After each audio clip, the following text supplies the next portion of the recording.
ఇప్పుడు సపోజ్ నేను ఒకటి చెప్తాను, నేను తప్పు చేసిన వాళ్ళు వెనక వేసుకురాను కానీ మనం ఈ 2-3 రోజులకి వెళ్ళి బెంగళూరు రేవ్ పార్టీది కూడా చూస్తున్నాం కదా. మొత్తం కలిపితే డ్రగ్స్ కన్జ్యూమ్ చేసిన వాళ్ళు 65 మంది మగవాళ్ళట, 38 మందో ఏమో లేడీస్ ఉంటే అందులో నుంచి హేమ అంటే ఆమె నోన్ పర్సన్ కాబట్టి వార్తలకు అంటే నేను ఆమె చేసిందా లేదా ప్రస్తుతానికి ఆమె పాజిటివ్ వచ్చిందన్న, కానీ సూదుల్లాగా పొడచడము వార్తల కోసము తిను కూడా ఏమైంది, ఒక మధ్య వయస్కురాలు ఒక పేకాట దందా నడుపుతుంది. దాంతోపాటుకి ఇంకా 2 ఎలిమెంట్స్ యాడ్ అవుతే ఇదే ఇక్కడ ఫీమేల్ ఇదే మేల్ ఉంటే జరిగేది కాదు. అయితే అక్కడ దౌర్భాగ్యం ఏంటంటే మన మీడియానే, నేనైనా కెమెరా పట్టుకొని పోతే ఏం జరుగుతుందంటే ఎంతమందికి తెలిసి అంత పాపులారిటీ వస్తుంది. ఎవరికి తెలియని వాళ్ళు చాలామంది ఉన్నారు కదా. ఈవిడ ఒక్కతేనా? కాదు కదా, అందరిలో ఈవిడ ఒక్కతి కదా. సరే ఆమెను కప్పిపుచ్చుగా ప్రయత్నం చేసిందేమో, ఇజ్జత్ పోతుంది, తల్లిదండ్రుల కోసమో పిల్లల కోసమో ఇంకెవరి కోసమన్నా నేను ఎక్కడ పోలేదని చెప్పుకుని ఇంకా సింపుల్ థింగ్ అన్నిటికీ సర్వరోగ నివారణకి ఏదో అంటారు కదా, జెండు బాంబ్ టైప్లో సర్వరోగ నివారణకి ఏముంటుంది, రేటింగ్ ఎవరైతే పాపులారిటీ ఉంటుంది, ఒక కేసు బాగా వ్యూవర్షిప్ వస్తుంది నడిపిస్తారు, కొందరు ఫైట్ చేస్తున్నారు. ఆమె కూడా తర్వాత నేను బయటకు వచ్చినాక నిజాలేంటో ఆమె ఫైట్ చేస్తుంది. ఈ రోజు వచ్చింది నేను ట్రోల్స్కి, ఇప్పుడు నిజంగా ఈమె సూసైడ్ అటెంప్ట్ చేసిందట, పిల్లలే గుర్తొచ్చిరో ఏం జరిగిందో తల్లిదండ్రులు, ఈరోజు ఆమె బతికి ఫైట్ చేస్తుంది. ఫైట్ చేయగలిగిన వాళ్ళు చాలా తక్కువ మంది. కాకపోతే నేను ఏమైనా అప్రిషియేట్ చేస్తుంది ఏంటంటే కనీసం ఫైట్ చేస్తుంది, ట్రోల్స్కు గురి కాకుండా ఫైట్ చేస్తుంది. చేయండి అమ్మా, నేను నాకు ఎవరి మీద ఏ సంస్థ మీద నాకు నెగటివ్ కాదు ఏం కాదు, కానీ ఎవరైనా కూడా అబద్ధాలు ప్రచారం చేస్తే వాళ్ళు దానికి ఏ రకమైన శిక్ష పడుతుందో పక్కన పెట్టగానే ఎవరైనా ఎవరు అతిథులు కాదు చరణ్, ఎవరు అతిథులు కారని చెప్తాను. ఎందుకంటే జరగకూడదు. ఇక నుంచి అయినా మీ కేసు అన్నీ మనం సినిమాలు కూడా చూస్తాం, ఒక్కరు చాలు అన్నట్టుగా. ఇక నుంచి వార్త వస్తే తరచు చూసుకుంటారు, ఇది నిజమా కాదని చెక్ చేసుకుంటారు. మీరు చేసిన ఫైట్ కరెక్ట్ అమ్మా, ఇంకోరు జరగకుండా చేశారు. అక్క చేసే దాంట్లో అక్కకు సపోర్ట్గా నేను నిలబడడానికి ఒక రీజన్ ఉందండి. ఎంతోమంది మగవాళ్ళ తర్వాత విషయం, ఎందుకంటే మగవాళ్ళకి ధైర్యం ఉంటుంది, మధ్యాహ్నం రాత్రి వరకు ఒకటి నిలబడగలడు, నాకేమవుతుంది ఏం జరగదు అనే భరోసానన్నా కొంచెం ధైర్యం ఉంటుంది, సెల్ఫ్ స్ట్రెంత్ అనేది ఉంటుంది. ఒక ఆడపిల్ల తన సమస్యని చట్టం వరకు తీసుకుపోతే, పోలీసు వ్యవస్థ దగ్గర తీసుకుపోతే అక్కడ వాళ్ళు న్యాయం చేస్తుండొచ్చు, కొంచెం ఆలస్యం అయితే ఉండొచ్చు, కానీ ఆ చట్టానికి ఆ పోలీస్ వ్యవస్థకు ఇతనికి సమస్యకు మధ్యలో ఉన్నటువంటి మీడియా ఆ సమస్యను ఎటు తీసుకుపోతారో, నాకు ఉన్నటువంటి సమస్యను ఇంకెంత పెద్దగా చేస్తారో, లేని సమస్యలను కొత్త నా మీద రుద్దుతారేమో అని భయంతో అలా సమస్యలను కూడా చట్టం దృష్టికి తీసుకుపోతలేదు. కేవలం ఇలాంటి దరిద్రమైనటువంటి మీడియాలో బ్రతుకుతున్న వ్యక్తుల వల్ల, మీడియా అనే పేరు చెప్పి, జర్నలిజం అనే పేరు చెప్పి దరిద్రంగా బతుకుతున్నటువంటిది, శవాల మీద పేలాలు ఏరుకొని ఆ పేలాలను ఫ్రై చేసి దాన్ని కూడా బిజినెస్ చేసుకోవడానికి ప్రయత్నిస్తున్నటువంటి మీడియా వ్యక్తుల వల్ల జర్నలిజం అనుకున్న ఇజ్జత్ మొత్తం తీస్తారు కదా.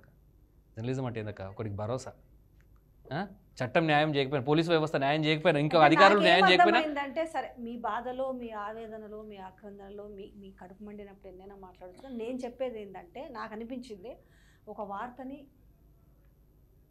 క్లారిఫై చేసుకొని వార్తని ప్రచురించాలి, లేకపోతే వార్తని చెయ్యాలి అంటే ఇవాళ రేపు సోషల్ మీడియా కూడా నేను ఆ ఛానలా ఈ ఛానలా ఇదా కదా కొంచెం ఒళ్ళు దగ్గర పెట్టుకోవాల్సిన అవసరం ఉంది అనేసి ఎవరో ఒకరు ఫైట్ చేయాలి. అది మీకు అన్యాయం జరిగిందని మీరు ఫైట్ చేసినట్టు పోలీసు వాళ్ళు కావచ్చు, అంటే ఏ డిపార్ట్మెంట్ నుంచి అయినా ఇంకా రేపు ఎవరి ఇష్టానుసారం చేయకుండా ఉండడానికి మీ ఫైట్ అయితే ఒకటి పనికి వస్తుందని నేను కూడా అనుకుంటున్నాను. నేను మిమ్మల్ని కూర్చోబెట్టడానికి ఇంతసేపు కూడా, ఎందుకంటే మాకు ఏ మీడియాని బ్లేమ్ చేయాలని లేదు, ఎప్పుడు ఎవరు దొరుకుతారని మేము కాసుకొని కూర్చునే రకము కాదు. మా ఇంటెన్షన్ వేరు, మాది వేరు. ఎందుకంటే సోషల్ మీడియా అయినప్పుడు కూడా కొన్ని ఎథిక్స్ పట్టుకునే మేము ముందుకు పోతుంటాం జనరల్గా.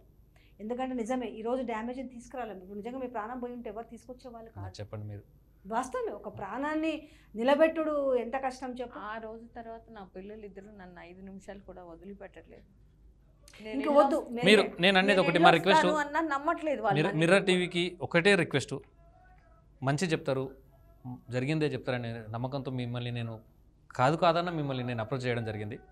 దయచేసి ఎవరి ప్రలోభాలకో మీరు మాకు న్యాయం చేయడమే కాదు, ఇక ముందు వచ్చే వాళ్ళు కూడా న్యాయమే. ఈ వీడియో మనం అందరం కూడా మనుషులమే, సంఘజీవులమే. మరి వాళ్ళు ఎందుకు ఆలోచించలేకపోయారు? మంచే చెడు. ఎందుకంటే ఒకవేళ మనుషులం, మనం ఏదైనా చిన్న పొరపాటు చేస్తే సరిదిద్దుకునే ప్రయత్నమే మనం ప్రయత్నం చేస్తాం. చెయ్యలేము అని కూడా మనం ఏం లేదు. తప్పులు అంటే నేనైనా కావచ్చు, ఒకసారి ఒక వార్త చెక్ చేసుకోకుండా రాసినా దాన్ని ఏ రకంగా రెక్టిఫై చేసుకోవాలనేది అది ఎవరికైనా కూడా అవసరం ఉంది. దీనికి ఇది ఒక ఉదాహరణనే చెప్తున్నా. ఈమె ఒక ఉదాహరణగా కూడా నిలబడింది మాధవి గారు. నేనేమంటాను, మీరు జర్నలిస్ట్గా నాకు చిన్న ప్రశ్న అడిగితే చెప్పండి.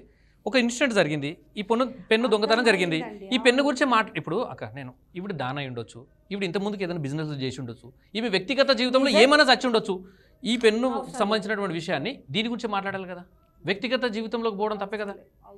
అంటే జర్నలిజం ఏమైనా హక్కు ఇచ్చిందా మీకు వ్యక్తిగత జీవితాలకు పోయి మొత్తం పరిశీలించవచ్చు? సోషల్ మీడియా ఇచ్చిన దౌర్భాగ్యం వ్యక్తిగత జీవితాల్లో దూరడం అనేది ఏమైందంటే చూసే వాళ్ళకి అదే ఇంట్రెస్ట్ ఒకటి కలుగుతుంది. వ్యక్తిగత జీవితాల్లోకి వెళ్ళడం వల్ల మన ఇంట్లో కంటే పక్కింట్లో ఏం జరుగుతుందో ఒక ఆసక్తి, ఆ పక్కిళ్ళు లేదంటే యూట్యూబ్. మీరు వాయిస్ క్లిప్ విన్నారు కదా, అమ్మ అమ్మ అమ్మ అని మాట్లాడుతుంటే కనికరం లేదా? ఓకే మాధవ్ గారు, నేనైతే ఒకటి చెప్తాను, నేను ఫైట్ అది ఎందుకంటే మీకు సంబంధించిన విషయం కాబట్టి, మీ పరువు ప్రతిష్టకు సంబంధించింది, మీ బతుకుకు సంబంధించిన విషయం, మీ కుటుంబానికి సంబంధించిన విషయం, మీకు న్యాయం జరిగేలా వరకు మీరు పోరాటం చేయొచ్చు. కానీ ఒకటి, ఎట్టి పరిస్థితుల్లో చనిపోతాను అనేది ఎందుకనంటే మీరు ఇంకొకరు ఉదాహరణ అవ్వాలి. చూసినావా ఈరోజు సోషల్ మీడియాలో మరణాలు ఏ విధంగా, సోషల్ మీడియా బాధితుల వల్ల. ఆ రోజు ఒక ఆమె ఆ రోజు ఇల్లు పట్టా పట్టుకునే పేరు ఏంది చనిపోయింది, వాళ్ళ పిల్లల పరిస్థితి ఏంది, ఎవరిస్తారు? మనం చనిపోయిందన్న వార్తను చూసినాము, ట్రోల్ అయినప్పుడు చూసినాం. దాని తర్వాత ఆ ఎన్నేళ్ళు బాధపడతారు ఆ పిల్లలకు, ఆ తల్లిని ఎవరు తెచ్చేయగలుగుతారు? సో అందుకనే నేను మెయిన్ ఈ ఇంటర్వ్యూ చేయడానికి ఏందనంటే ఇట్లా చాలా జరుగుతున్నాయి. తెరపైకి వచ్చింది ఒక్కటి, అంటే తెరపైకి వచ్చింది ఏంటి, న్యాయం కోసం పోరాటం చేస్తుంది మీరు. సో చేయండి, ఎందుకంటే మీడియా వాళ్ళు కూడా జాగ్రత్తగా ఉంటారు, ఒళ్ళు దగ్గర పెట్టుకుంటారు వార్తలు చేసేటప్పుడు, వీడియోలు చేసేటప్పుడు. నేను కూడా కానీ బీ బ్రేవ్, ఫైట్ చేయండి. సో మీకు సపోర్ట్గా ఉన్నందుకు కూడా, ఎందుకంటే జనరల్గా నిజంగా ఉమెన్కి సపోర్ట్ పోవాలన్నా కూడా అమ్మో ఈ బురదలు ఎదుర్కొంటే ఏమన్నా అవుతుందేమో జనరల్గా అనుకుంటారు. కానీ ఒకటి చరణ్, మీరు సపోర్ట్కి వెళ్ళారు. ఇష్యూ జరిగిన రోజు నుంచి నా చెల్లెలు నాతోనే ఉందండి, నాకు నీడలాగా ఉంది. అసలు మా అమ్మ ప్లేస్ తీసుకుంది నా చెల్లెలు వరకు. తర్వాత చరణ్ నాకు నీడలా ఉన్నాడు. ఆ రోజు నుంచి ఈ రోజు వరకు, అక్క ఏం చేస్తున్నావు, తిన్నావా, ఉన్నావా, ఏం చేస్తున్నావు, ధైర్యంగా ఉండు, ధైర్యంగా ఉండు, ధైర్యంగా ఉండు, ధైర్యంగా ఉండు. 2 సార్లు కాల్ అటెంప్ట్ చేయకపోతే 3ఓసారి టెన్షన్ పడిపోతాడు. అక్క ప్లీజ్ నీకు దండం పెడతా, నువ్వు ఫోన్ అటెండ్ చేయి, నాకు భయం వేస్తుంది, నువ్వు ఇట్లా చేస్తే, నువ్వు ఏడుస్తుంటేనే భయం వేస్తుంది, నువ్వు ఇలా ఫోన్ అటెండ్ చేయకపోతే నేను ఇంకా కంగారు పడిపోతాను అని. నిజంగా నా తర్వాత పుట్టినాడు నా సొంత చెల్లెలు ఎట్లా ఉందో నా వెనక చరణ్ అలా ఉన్నాడు. చరణ్ అని కూడా తక్కువ పిలుస్తా, పిలవటం కూడా తమ్ముడు అనే పిలుస్తా. కొనిలేండి అమ్మా, ఏం కాదు, ధైర్యంగా ఉండండి చరణ్, ఎందుకంటే అది ఏ తీరాలో పోతుందో. ఇంకొకటి అయితే జరగకుండా ఉంటుందని నేను కూడా నమ్ముతున్నాను. So thank you so much అమ్మ. కానీ కనీసం బయటకు వచ్చినందుకు నేను మీకు థ్యాంక్స్ చెప్తున్నాను. బయటకు వచ్చి మీ న్యాయం కాకపోతేనే తప్పు చేసిందని అవుతానమ్మా. ఎందుకు రావద్దు? మీరు లేని దాన్ని రాసినప్పుడు నేను జరగని దాన్ని నాది ఇది అని నేను ఎందుకు రావద్దు?